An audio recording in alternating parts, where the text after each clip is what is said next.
Hello, my name is John Sayer, Technical Marketing Manager, Civil Infrastructure here at Autodesk. Today I would like to talk about one of the What's New features in AutoCAD Civil 3D 2018, using connected alignments. So let's talk about a particular situation where you might want to use a connected alignment. Here in my model, I've got a typical situation where I have got two roads intersecting each other. And this is at a 90-degree angle, but this is a pretty typical scenario. We might use the intersection object to create this intersection, but today what we're going to do is create what's called a connected alignment. So we've got an offset alignment for our cul-de-sac road and an offset alignment for our main road here that we're connecting to. Also here in our model, we have our profiles for both roads. So what we're going to do is just create that connected alignment. What creating a connected alignment will do is it'll allow this particular part of the road here at the edge of pavement to stay connected to this part of the road here on the cul-de-sac road. All right, this is a pretty huge thing, because if you've ever had to build these manually and trying to find the elevations here at the curb returns, it's a really kind of a painstaking thing to keep those aligned. Especially in the middle of designs, because this road center line may be moving up and down because you're trying to tweak your design. And if this roadway design moves up and down, this cul-de-sac road needs to also adjust. Using a connected alignment actually keeps that all solid.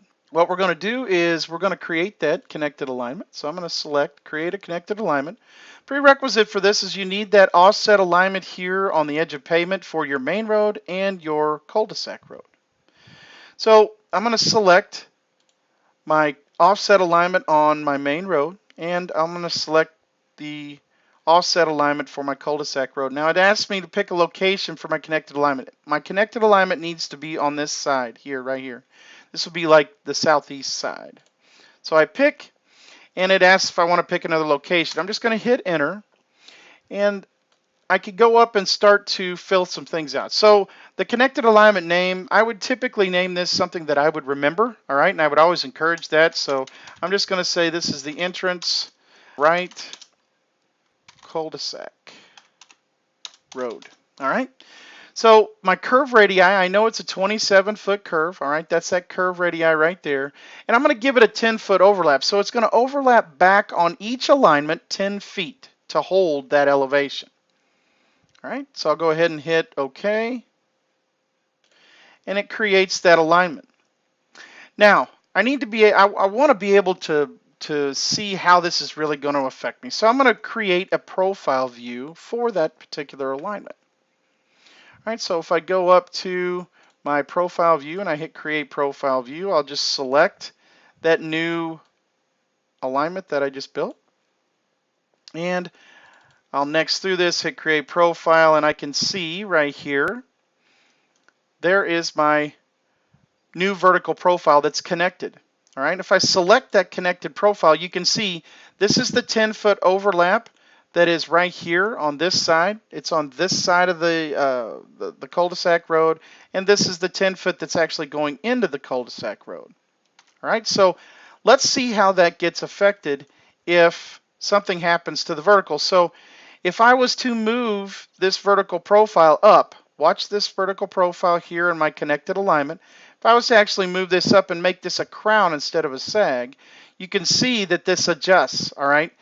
This is huge, all right? This is something that we've battled for a long time, and being able to actually have to pull elevations at each one of those curb returns. If you have that labeled, it will update those labels. So I can pull this back down. All right, that's on my cul-de-sac road. I could also adjust my vertical alignment here on my center line of my main road, and it would adjust this side also. So if I grab that, let me grab the right alignment there. If I grab my vertical alignment and I drop this down, you can see that my vertical profile for my connected alignment has adjusted. I can move this back up.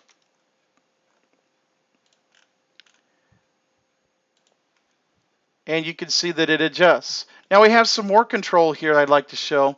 So if you grab that vertical alignment, so right here, we may not want this water to actually turn and go down into this cul-de-sac area. We may want it to go across this particular area here, the entrance, and actually drain to another spot in our vertical profile, because as you see, this is all draining downhill to a low point down here at the bottom.